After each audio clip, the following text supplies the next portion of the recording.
The morning sun cast long shadows across the military training grounds in Rajasthan, India.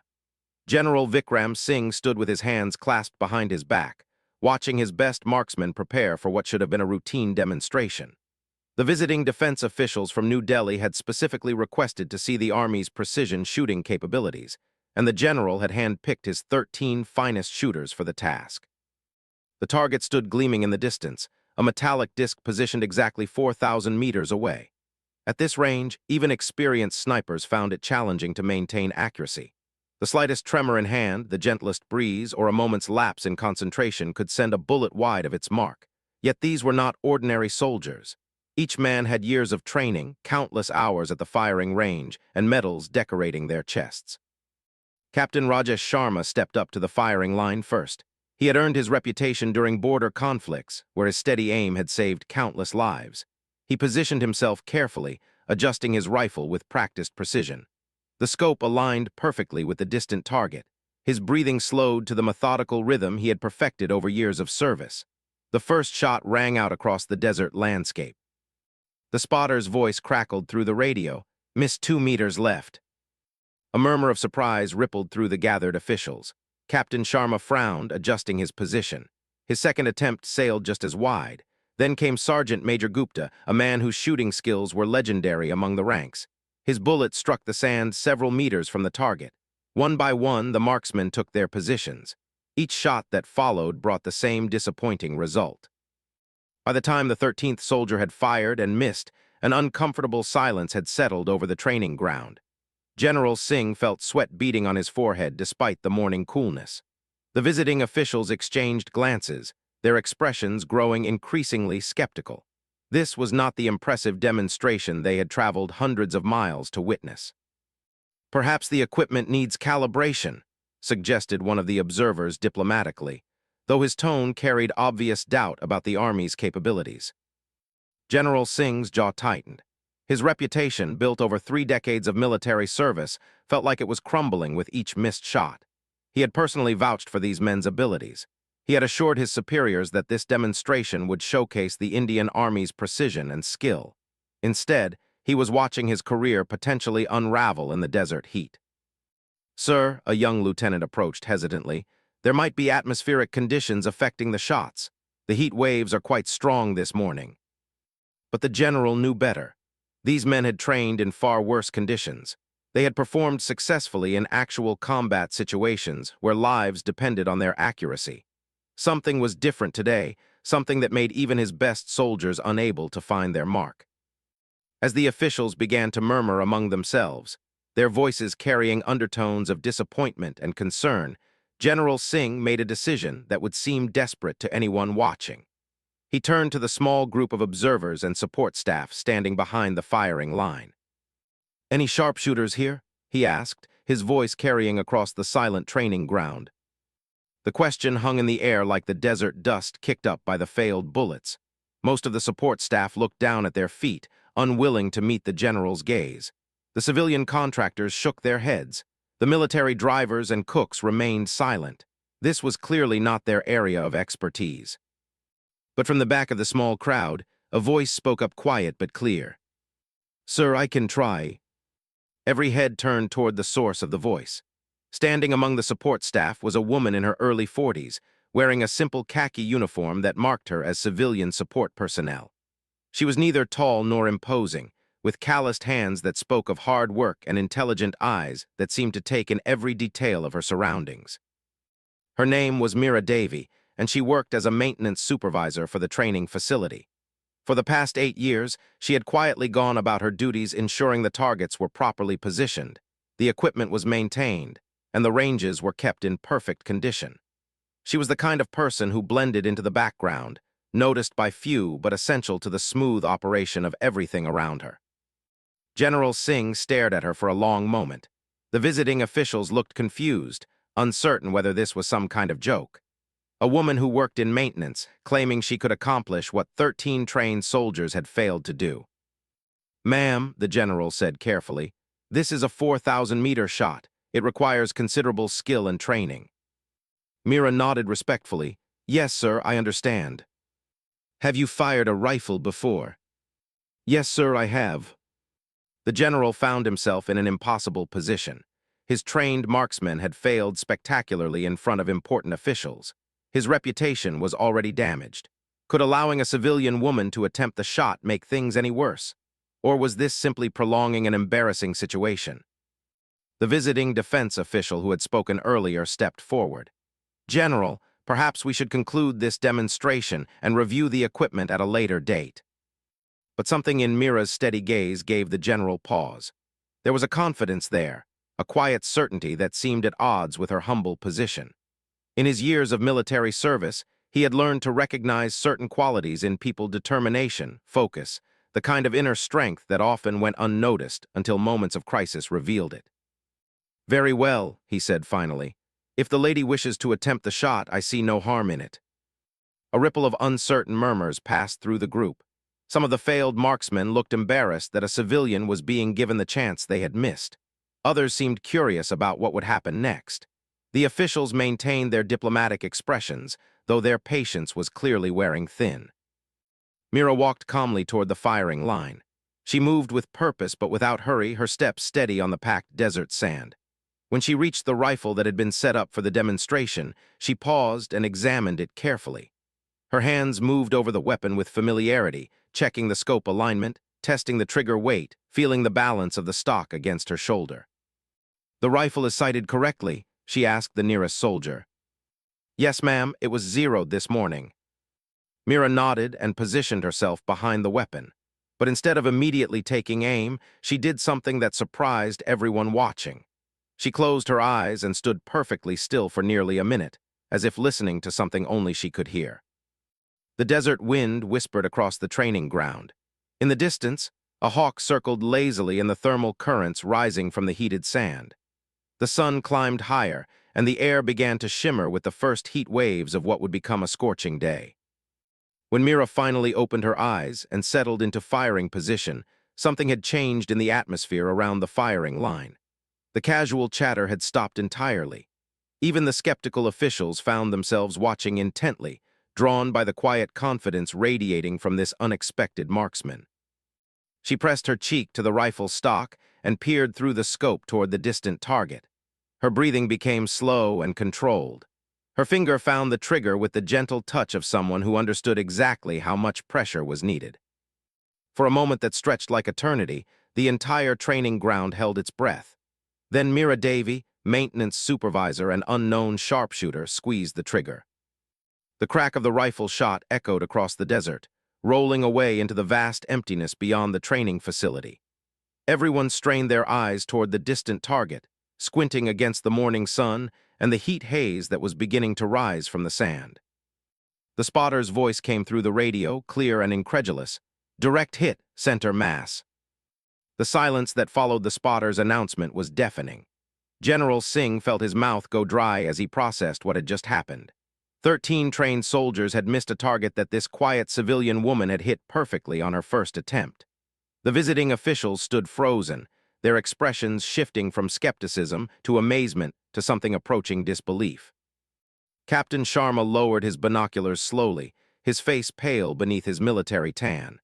He had missed that same target twice, and now a maintenance worker had accomplished what he could not. The other failed marksmen exchanged glances that mixed embarrassment with grudging admiration. "Confirm that hit," General Singh called out, his voice hoarse with surprise. The spotter's response came back immediately. "Confirmed, sir. Dead center, perfect shot." Mira stood up from the firing position with the same calm composure she had shown throughout. She carefully engaged the rifle's safety and stepped back from the weapon, her expression unchanged. She might as well have been reporting that she had finished cleaning the barracks windows rather than accomplishing one of the most difficult shots in precision marksmanship. "Ma'am," the general approached her, his voice carrying a mix of respect and confusion. "Where did you learn to shoot like that?"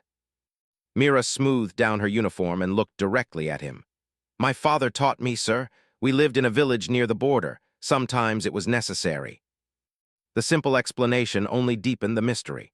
Border villages certainly faced challenges that required practical skills, but the kind of precision she had just demonstrated went far beyond basic self-defense shooting.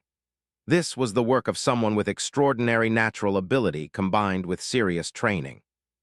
One of the visiting officials, a stern man with steel-gray hair who had introduced himself as Defense Secretary Malhotra, stepped forward. His earlier skepticism had been replaced by intense curiosity.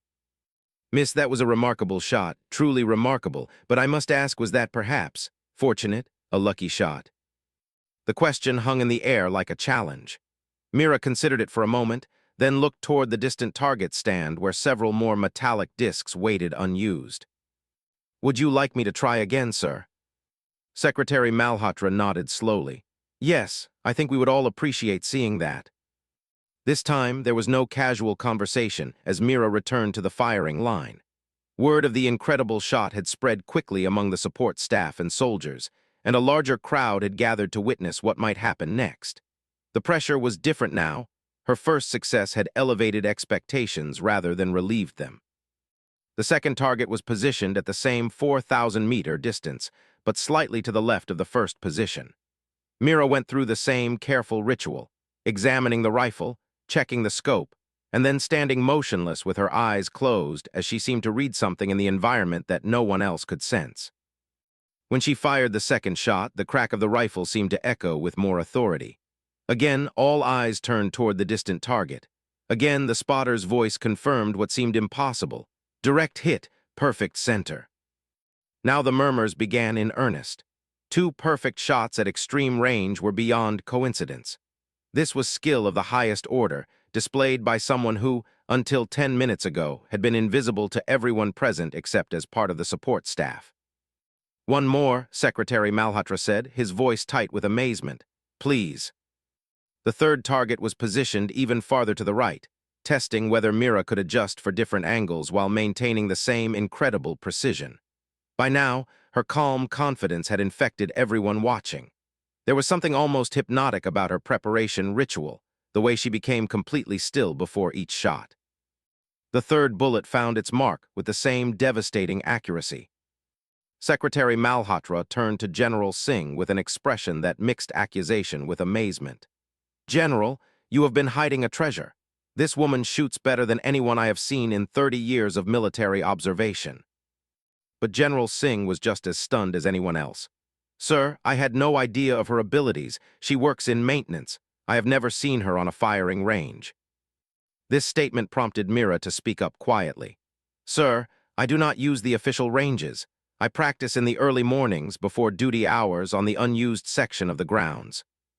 "Alone?" the general asked. "Yes, sir. I bring my own ammunition and clean up after myself. I did not want to interfere with official training." The picture that emerged was extraordinary. For years, while the Army's trained marksmen had practiced their skills on the designated ranges, Mira had been conducting her own private training sessions in the pre-dawn darkness. She had maintained and improved shooting skills that surpassed those of professional soldiers, all while working her regular job and remaining completely unnoticed by the military hierarchy. Captain Sharma, still struggling with his own missed shots, found the courage to ask the question that was troubling several of the trained marksmen. "Ma'am, what do you see that we missed? Why were we unable to hit the target?" Mira looked thoughtful for a moment, as if deciding whether to share professional insights that she had never been asked to discuss before. "The wind, sir," she said finally. "It shifts every few minutes. Most people watch the flags or feel for the breeze, but at this distance, you must watch how the heat waves move across the sand. The air currents change the bullet's path in ways that are not obvious." She gestured toward the desert landscape between the firing line and the targets. "This morning, the wind was coming from the southwest, but every 7 or 8 minutes it shifted slightly more to the west. The heat rising from that rocky area creates a small thermal that pushes bullets to the right. You must time your shot for when the thermal weakens." The explanation was delivered in simple, practical terms, but it revealed a level of environmental awareness that impressed even the most experienced soldiers. Mira had not just learned to shoot accurately. She had learned to read the landscape like a book, understanding subtle atmospheric conditions that affected long-range precision. Secretary Malhotra exchanged glances with his fellow officials. They had come to observe a routine military demonstration and instead had discovered something far more valuable: a marksman with abilities that could serve the nation in ways they were only beginning to imagine. "Miss Mira," the secretary said formally, "would you consider discussing your skills with our training specialists? We are always seeking to improve our military capabilities." Before Mira could answer, General Singh interjected with a question that had been nagging at him since her first perfect shot. "Ma'am, you mentioned your father taught you. Was he military?" Mira's expression grew distant for a moment, as if she were looking back across years of memories that carried both pride and sadness. "No, sir. He was a hunter. But during the troubles with the insurgents 15 years ago, when they came through our village, someone needed to protect the families when the men went to work in the fields." The simple statement carried enormous weight. The troubles she referenced had been a difficult period when terrorist infiltrators had targeted remote border villages, knowing they would face little organized resistance. Many communities had suffered terrible losses before military forces could respond to threats in such isolated areas. "My father taught me that being able to shoot accurately was not about the rifle or the target," Mira continued. "It was about understanding everything around you, the wind, the light, the way sound travels, the way your own heartbeat affects your aim. He said that if you could become part of the environment instead of fighting against it, the rifle would simply point where it needed to go." It was a philosophy that went far beyond military training manuals or standard marksmanship techniques. This was wisdom passed down through generations of people who had lived close to the land and understood survival in ways that formal education could not teach. Secretary Malhotra made a decision that would change Mira's life forever. "Miss, I am going to recommend that you be offered a position with our advanced training programs. Your skills are extraordinary, but more importantly, your understanding could help train the next generation of our marksmen." General Singh nodded enthusiastically, seeing an opportunity to redeem the morning's failed demonstration. "We would be honored to have you join our staff in a training capacity." But Mira's response surprised them all. "Sirs, I am grateful for the opportunity, but I have responsibilities here. My village depends on the income from this position, and my mother is elderly." It was a reminder that behind the incredible shooting demonstration was a real person with real obligations. The same sense of duty and responsibility that made her practice alone in the pre-dawn hours also made her reluctant to abandon the people who counted on her. However, Secretary Malhotra was not easily deterred when he recognized exceptional talent. "What if we could arrange something that honored both your family obligations and your abilities? Perhaps a consulting role that allowed you to remain based here while occasionally traveling to share your knowledge." As they discussed possibilities, none of them could have imagined where this conversation would lead. Mira's 3 perfect shots had not just impressed a group of officials. They had set in motion events that would eventually take her far from the desert training grounds where she had learned to read the wind. 3 months after the extraordinary demonstration at the Rajasthan training facility, Mira found herself standing in a place she had never imagined visiting, the elite counter-terrorism and jungle warfare college in Mizoram. The humid mountain air was a sharp contrast to the dry heat of the desert where she had spent most of her working life. Around her, some of India's finest special forces operators were preparing for advanced training exercises. The invitation had come through official channels after Secretary Malhotra's recommendation had worked its way through the defense bureaucracy. Initially, Mira had been asked to conduct a single weekend seminar on environmental awareness for long-range shooting. But word of her abilities had spread quickly through military circles, and what was supposed to be a brief consulting assignment had evolved into something much more significant. Colonel Ravi Nair, commandant of the Warfare College, had initially been skeptical about bringing in a civilian consultant, especially one without formal military credentials. His elite trainees were drawn from the best units in the Indian Army, Navy, and Air Force. They were men who had proven themselves in actual combat situations against terrorists and insurgents. The idea that a maintenance worker from a desert training facility could teach them anything had struck him as absurd. That skepticism had lasted exactly until Mira's first demonstration. The challenge had been set up as a practical test rather than a formal presentation. A target had been positioned at 3,800 meters across a valley that featured swirling mountain winds, variable elevation, and atmospheric conditions that changed by the hour. It was the kind of shot that even Special Forces snipers found extremely difficult. The college's best marksman, a captain from the para-special forces with multiple successful missions behind him, had attempted the shot first. His bullet had missed by nearly 4 meters. 2 other elite snipers had fared no better. The mountain conditions were simply too challenging for conventional shooting techniques. When Mira stepped up to the firing position, she had gone through her familiar ritual of standing motionless with her eyes closed, reading the environment in ways that formal training had never taught the Special Forces operators. But this time, her preparation had taken longer. The mountain environment was more complex than the desert, with wind patterns that shifted unpredictably as air currents bounced off multiple ridgelines. Her first shot had been perfect. Her second shot, at an even more difficult target positioned on a different ridgeline, had been equally precise. By the time she had placed 5 consecutive bullets exactly where she intended them to go, Colonel Nair's skepticism had been replaced by intense professional interest. "How are you reading the wind patterns?" asked Captain Vikrant Thapa, the para-SF marksman who had missed the first target. His question carried no embarrassment now, only genuine curiosity about techniques that clearly surpassed his own. Mira gestured toward the valley below them, where morning mist was beginning to rise from the forest canopy. "In the mountains, sir, the wind does not flow like it does in flat country. It bounces between the peaks and creates small whirlwinds that last only a few seconds. You must watch how the mist moves, and you must listen to the sound the wind makes as it passes through different types of trees." She pointed to a section of the opposite ridge where pine trees grew alongside deciduous forest. "The wind sounds different when it moves through pine needles than when it moves through broad leaves. When you hear the change in pitch, you know the direction has shifted." It was an insight that revealed years of careful observation and practical experience that no military manual could provide. The Special Forces operators had been trained to use sophisticated meteorological equipment and mathematical calculations to account for environmental factors. Mira was teaching them to use their senses in ways they had never considered. Over the following days, her informal consulting role had expanded into intensive training sessions. The Special Forces operators, initially skeptical about learning from a civilian, had quickly recognized that Mira possessed knowledge that could save their lives in real combat situations. Captain Thapa, who had become one of her most eager students, summed up the transformation. "Ma'am, we were taught to fight against the environment, to overcome wind and weather through technology and calculation. You are teaching us to work with the environment to become part of it. It is a completely different philosophy."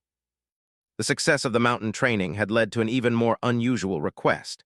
Intelligence reports had indicated that terrorist groups operating along the border were using caves and mountain hideouts that were extremely difficult for conventional forces to assault. These positions were often located at extreme ranges across difficult terrain, making them nearly impossible to neutralize without significant risk to Indian forces. A special operations mission was being planned to eliminate one particular group that had been responsible for several attacks on border security forces.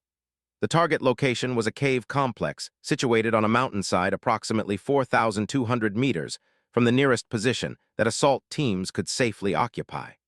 Previous attempts to engage the position had failed because the extreme range and challenging environmental conditions made accurate fire impossible. Colonel Nair had made a request that surprised everyone, including Mira herself. Would she consider participating directly in the mission as a precision marksman? The proposal had created considerable debate within the defense establishment. Allowing a civilian to participate in active combat operations was highly irregular and potentially dangerous both for Mira and for the mission itself. She had no formal military training beyond marksmanship, no experience with military communications or battlefield protocols, and no security clearance for sensitive operations. However, the strategic importance of eliminating the terrorist position, combined with the demonstrated failure of conventional approaches, had eventually overcome these objections. Secretary Malhotra had personally authorized the unprecedented assignment, with extensive safety precautions and backup plans. The mission briefing had taken place in a secure facility that Mira had never imagined she would enter. Intelligence officers had shown her detailed photographs and topographical maps of the target area. The terrorist position was situated in a cave entrance that provided excellent protection from conventional assault, but offered a small window of vulnerability for precision fire. The challenge was extraordinary even by Mira's standards. The shot would need to be made across a valley where wind patterns were constantly shifting due to thermal currents rising from the valley floor. The target itself was only partially visible from the proposed firing position, requiring bullet placement within a margin of error smaller than a dinner plate. Most significantly, there would be only one opportunity. If the first shot missed or merely wounded the target, the terrorists would retreat deeper into the cave system where they would be impossible to reach. Major Suresh Kumar, who would lead the Special Operations team, had been direct about the stakes involved. "Ma'am, if this shot is not successful, we will need to attempt a direct assault that will likely result in casualties among our forces. Your accuracy could save the lives of several soldiers." The responsibility was unlike anything Mira had faced before. In her previous demonstrations, missed shots had been embarrassing but not dangerous. Now, people's lives would depend on her ability to perform under conditions more challenging than any she had previously encountered. As she prepared for the mission, Mira found herself thinking about her father's teachings in ways she had not considered since his death 5 years earlier. He had always emphasized that accurate shooting was not about the mechanical act of pulling a trigger, but about understanding one's place within the larger environment. He had taught her to see herself not as someone imposing control over distant targets, but as someone working in harmony with forces much larger than herself. "The bullet knows where it wants to go," he had often said. "Your job is not to force it, but to help it find its path." The wisdom had seemed simple when applied to hunting or target practice. Now, with lives hanging in the balance, those words carried weight that her father could never have anticipated. The night before the mission, Colonel Nair had approached her with a final question. "Are you certain you want to proceed with this? No one would question your decision if you chose to step back. This goes far beyond anything we originally discussed." Mira had considered the question carefully. She thought about her quiet life maintaining the training facility, about her elderly mother who worried every time she traveled away from home, about the simple routines that had defined her existence for the past 8 years. Then she thought about the soldiers who were prepared to risk their lives in a direct assault because conventional marksmanship had proven inadequate to the task. "Sir," she had replied, "if my skills can prevent good men from being hurt, then I must try." Her answer had been delivered in the same calm tone she used when discussing maintenance schedules or equipment repairs. But Colonel Nair, who had spent decades evaluating soldiers' readiness for combat, recognized the quiet courage that lay behind her simple words. The mission would take place at dawn the following day, when atmospheric conditions would be most stable, and the terrorists would be most likely to be visible at the cave entrance. Everything had been planned to maximize her chances of success, but ultimately, the mission would succeed or fail based on her ability to place a single bullet exactly where it needed to go across more than 4 kilometers of challenging mountain terrain. As Mira cleaned and prepared her rifle that evening, she realized that her life had changed in ways she was only beginning to understand. What had started as a maintenance job at a desert training facility had become something she could never have imagined, a calling that would test every skill her father had taught her and take her far beyond the boundaries of the world she had known.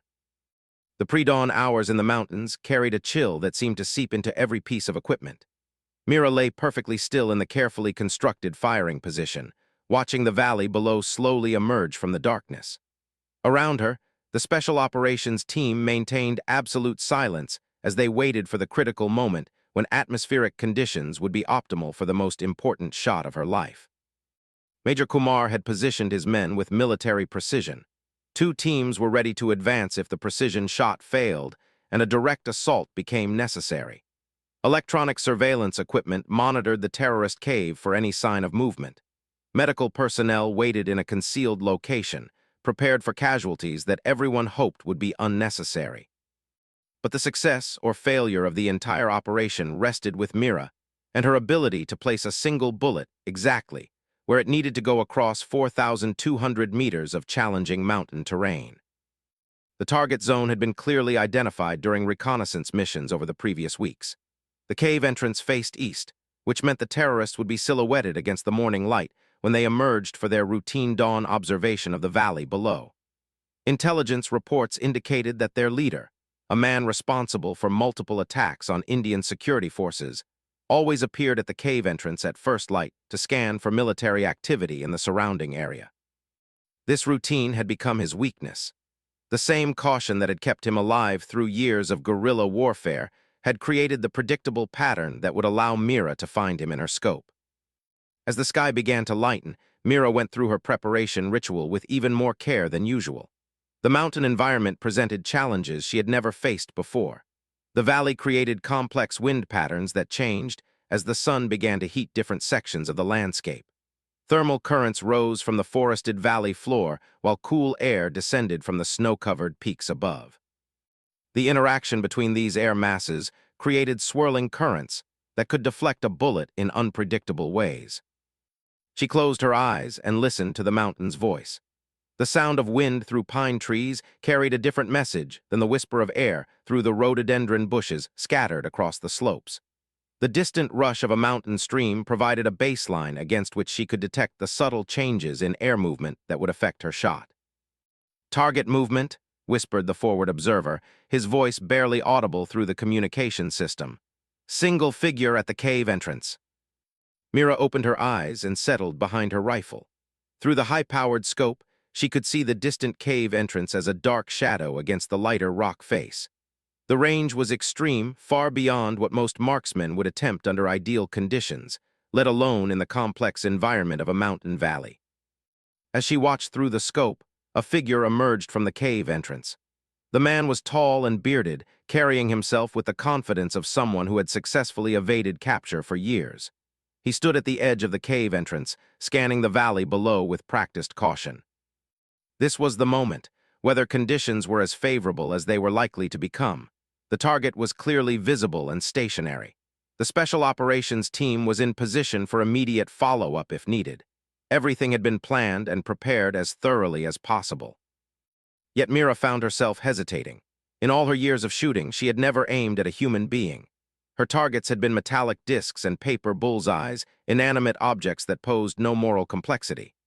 Now, through her scope, she was looking at a living person, someone who had made terrible choices and committed unforgivable acts, but still a human being whose life hung in the balance of her decision. Her father had never prepared her for this moment. His lessons about reading the environment and working in harmony with natural forces had not included guidance about taking human life. The philosophical principles that made her an extraordinary marksman suddenly felt inadequate to the moral weight of what she was being asked to do. "Ma'am," Major Kumar's voice came through her earpiece, gentle but urgent. "We need your decision." Through the scope, Mira watched the terrorist leader continue his surveillance of the valley. He was methodical and patient, taking his time to examine potential threats. His caution had kept him alive, but it was also giving her the stationary target she needed for an accurate shot. She thought about the intelligence briefings that had described his attacks on border security forces. Young soldiers not much older than her own nephew had died because this man had chosen violence over dialogue. Families in border villages like her own lived in fear because of decisions he had made. The moral calculation became clear. This was not about taking life for its own sake, but about protecting innocent people from someone who had repeatedly chosen to cause suffering. Her skills had brought her to this moment not through her own seeking, but because conventional military approaches had failed and more soldiers would die if she did nothing. Mira took a deep breath and focused entirely on the technical challenge before her. The range was 4,200 meters. The wind was coming primarily from the southwest, but with variable gusts created by thermal currents. The target was partially concealed by the cave entrance but clearly visible from the chest up. She began to apply everything her father had taught her about becoming part of the environment rather than fighting against it. The morning air carried messages about wind direction and thermal activity. The light falling across the valley revealed the subtle movements of air currents that would affect bullet trajectory. Her own heartbeat became a rhythm that she could time to find the perfect moment of natural stillness. Through the scope, the terrorist leader remained motionless as he conducted his surveillance. He was approximately 600 meters above the valley floor, positioned on a ledge that provided excellent visibility in all directions. The distance and elevation meant that bullet drop would be significant, but Mira had calculated the trajectory adjustments needed. More importantly, she had learned to trust her instinctive understanding of how environmental factors would influence the shot. The mathematical calculations provided a starting point, but the subtle variables that could not be quantified, the momentary shift in wind direction, the thermal current that would strengthen as the sun rose higher, the air pressure changes caused by the mountain topography, these factors required the kind of intuitive understanding that could not be taught in any classroom. Mira found her breathing rhythm and felt her heartbeat settle into the steady pattern that marked her moment of greatest accuracy. The rifle seemed to align itself naturally with the distant target. Her finger found the trigger with the gentle touch that her father had taught her decades earlier. For a moment that seemed to stretch across time, the entire mountain environment became part of her awareness. She could sense the wind patterns across the valley, the thermal currents rising from the forest below, the subtle movements of air that would guide her bullet across the enormous distance to its target. The shot, when it came, felt inevitable rather than forced. The rifle discharged with a sharp crack that echoed off the surrounding peaks. The sound rolled across the valley and faded into the vast mountain wilderness beyond. Through the scope, Mira watched the bullet's trajectory across the impossible distance. At this range, even traveling at supersonic speed, the bullet took several seconds to cross the valley. Time enough to wonder if her calculations had been correct, if her reading of the environmental conditions had been accurate, if years of practice and natural ability would prove adequate to this ultimate test. The bullet found its mark with devastating precision. "Target down," reported the forward observer, his voice carrying a mixture of professional confirmation and personal amazement. "Clean hit. Target is not moving." The terrorist leader had been eliminated instantly by a shot that crossed more than 4 kilometers of challenging mountain terrain to strike exactly where Mira had intended. The mission that could have required a dangerous assault by Special Operations Forces had been completed with a single precisely placed bullet. But even as confirmation of her success came through the communication system, Mira found herself unable to feel satisfaction or pride. The technical achievement was extraordinary, a shot that would be discussed in military circles for years to come. However, the human reality of what had just occurred left her with emotions that were far more complex than the simple completion of a successful mission. Major Kumar's voice came through her earpiece with quiet respect. "Outstanding work, ma'am. Mission accomplished. We are beginning extraction procedures." As the Special Operations team began their careful withdrawal from the area, Mira remained in position for several more minutes, watching the distant cave entrance through her scope. The successful shot had eliminated a significant threat to border security, but it had also marked a transformation in her own life that she was only beginning to understand. She had started this journey as a maintenance worker who practiced marksmanship as a private hobby. Now she was someone who had used those skills to take human life in service of her country's security. The technical mastery remained the same, but the moral and emotional weight of how that mastery was applied had changed everything. When she finally backed away from the firing position and began to disassemble her rifle, Mira realized that her quiet life of routine maintenance work was now permanently in the past. Her demonstration of extraordinary skill under the most demanding circumstances had proven that she possessed abilities that could serve her nation in ways that few people could match. But as she prepared to leave the mountain position where she had taken the most difficult shot of her life, Mira also understood that such extraordinary capabilities came with responsibilities that would challenge her in ways that all her father's wisdom had not prepared her to face. 2 years after the mountain mission that had changed her life forever, Mira stood before a classroom filled with the finest marksmen from across India's armed forces. The advanced training facility in Kerala had been specially constructed to house the National Precision Shooting Academy, a program designed to develop the next generation of elite marksmen using techniques that traditional military training had never fully explored. The transformation in her circumstances was remarkable. The woman who had once worked in maintenance at a desert training facility was now the chief instructor for the most advanced marksmanship program in the Indian military. Her official title was Senior Consultant for Environmental Marksmanship, but everyone simply called her ma'am, with a respect that had been earned through demonstrated results rather than rank or formal authority.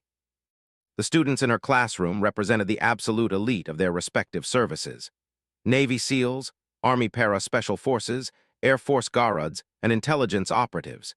Each had been selected for the program only after proving exceptional ability in their own units. Yet they sat with the attention of beginners as Mira prepared to share knowledge that had revolutionized precision shooting throughout the Indian military. Today we will discuss something that is not in any manual, Mira began, her voice carrying the quiet authority that came from years of practical experience. We will talk about how to become part of the environment rather than fighting against it. The concept that formed the foundation of her teaching philosophy had evolved far beyond her father's original lessons about hunting in border villages. Through extensive collaboration with meteorologists, ballistics experts, and cognitive scientists, Mira had helped develop a comprehensive approach to long-range shooting that integrated environmental awareness with traditional technical skills. Captain Priya Sharma, one of the first female students in the program, raised her hand. "Ma'am, the environmental factors you teach us to observe, how do we quantify them for consistent results?" It was a question that went to the heart of the challenge facing military training programs. Mira's intuitive approach to reading environmental conditions produced extraordinary results, but the military needed methods that could be taught systematically to large numbers of personnel. "That is exactly the right question," Mira replied. "For the past 2 years, we have been working with scientists to understand how environmental observation can be taught as a systematic skill rather than just personal intuition." She gestured toward a wall display that showed atmospheric monitoring equipment positioned around a practice range. "We now use sensors to measure the environmental factors that I learned to observe through experience. Wind speed, thermal patterns, humidity gradients, air pressure changes. All of these can be quantified. But the key is learning to integrate this information with your senses rather than relying on technology alone." The approach that had emerged from this collaboration was revolutionary. Students learned to use sophisticated monitoring equipment to understand environmental conditions, but they also developed the sensory awareness that allowed them to detect changes that instruments could not capture quickly enough. The combination of technology and intuitive skill had produced marksmen whose capabilities far exceeded traditional training methods. Lieutenant Commander Arjun Nair, a Naval Special Forces officer, shared his experience. "Ma'am, before this program, I relied entirely on calculations and equipment readings. Now I understand that the environment is constantly changing in ways that require real-time adjustments that no computer can make." The success of Mira's training methods had attracted attention from military organizations around the world. Delegations from allied nations had visited the academy to observe techniques that had dramatically improved long-range shooting accuracy across all branches of the Indian military. Several countries had requested permission to send their own elite marksmen for training in environmental shooting methods. But the international recognition had also brought pressures that Mira had never anticipated. Defense contractors wanted to hire her to develop training programs for their clients. Foreign governments had made unofficial inquiries about her availability as a consultant. The simple life she had known was now complicated by opportunities and obligations that extended far beyond anything she had ever imagined. Despite the professional success and recognition, Mira had insisted on maintaining connections to her original life. She still returned regularly to her home village to care for her elderly mother. She continued to visit the desert training facility where her extraordinary abilities had first been discovered. Most importantly, she had established a program to identify and develop shooting talent among young people from border communities who might possess the same natural abilities she had inherited from her father. "Talent for precision shooting often develops in places where people must live close to the land," she explained to her students. "Villages near borders, mountain communities, desert regions. These environments teach people to observe subtle changes in weather and terrain that are essential for long-range accuracy." The Youth Development Program had already identified several promising candidates. Young men and women from remote areas were being brought to the academy for evaluation and training. Some showed the same intuitive understanding of environmental factors that had made Mira exceptional. Others possessed different but equally valuable skills: exceptional hand-eye coordination, unusual sensitivity to air pressure changes, or the ability to maintain perfect stillness for extended periods. One of the most promising students was Rakesh Thapa, a 19-year-old from a mountain village in Uttarakhand. His grandfather had been a hunter who understood mountain conditions in ways that reminded Mira of her own father's wisdom. Under her guidance, Rakesh had developed shooting skills that surpassed many experienced military marksmen. The knowledge cannot be lost, Mira often told her colleagues. Every generation of rural people who move to cities, every village that modernizes and loses touch with traditional skills, we lose sources of wisdom that cannot be replaced through technology. This philosophy had led to the establishment of rural training centers where traditional environmental knowledge could be combined with modern marksmanship techniques. The program had discovered that many communities possessed practical wisdom about local weather patterns, wind behaviors, and seasonal changes that could dramatically improve shooting accuracy in their specific regions. The success of these initiatives had earned Mira recognition that she still found difficult to accept. She had received the Padma Shri, one of India's highest civilian honors, for her contributions to national defense. Military academies had requested her input on curriculum development. International conferences on precision shooting featured presentations about her methods. Yet in quiet moments, she often thought about the mountain mission where she had first used her skills to take human life. The terrorist leader she had eliminated had been responsible for terrible acts of violence, and his death had undoubtedly saved innocent lives. But the moral weight of that moment had never entirely left her. Skills that can protect people carry great responsibility, she told her students during discussions about the ethical dimensions of their training. We develop these abilities not because we enjoy using them, but because sometimes they are the only way to prevent greater suffering. It was a lesson that went beyond marksmanship techniques or environmental awareness. The young men and women she trained would carry their skills into situations where split-second decisions could mean the difference between protecting innocent people and failing in their duty. The technical expertise she provided them was meaningless without the moral framework to guide its proper use. As her current class of elite marksmen prepared for their final assessments, Mira reflected on how completely her life had changed from that morning in the Rajasthan desert when General Singh had asked if anyone could make the shot that his trained soldiers had missed. A simple question had revealed abilities she had never thought to display, leading to opportunities and responsibilities that had transformed not just her own life, but the entire approach to precision shooting within India's military. The woman who had once practiced alone in the pre-dawn darkness, maintaining equipment and remaining invisible to the military hierarchy, had become one of the most influential figures in modern military training. Her techniques were being taught to elite forces around the world. Her students were applying environmental shooting methods in missions that protected national security and saved lives. But perhaps most importantly, she had ensured that the wisdom her father had shared with her would not disappear with her own generation. Through systematic teaching programs and rural talent development initiatives, the knowledge that had been passed down through generations of people who lived close to the land was being preserved and enhanced for future generations.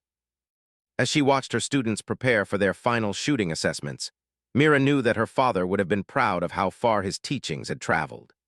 The simple lessons about reading the wind and working in harmony with the environment had grown into a comprehensive approach to marksmanship that was changing how military forces understood the relationship between human skill and natural forces.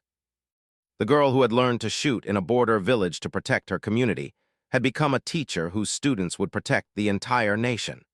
It was a transformation that no one could have predicted, but one that proved the extraordinary potential that could be discovered in the most unexpected places when circumstances created the opportunity for hidden talents to emerge. Standing before her elite students in the advanced training facility, Mira understood that her greatest legacy would not be the extraordinary shots she had made, but the knowledge she had shared and the students she had trained to carry those abilities forward into an uncertain future where such skills might be the only thing standing between innocent people and those who would do them harm.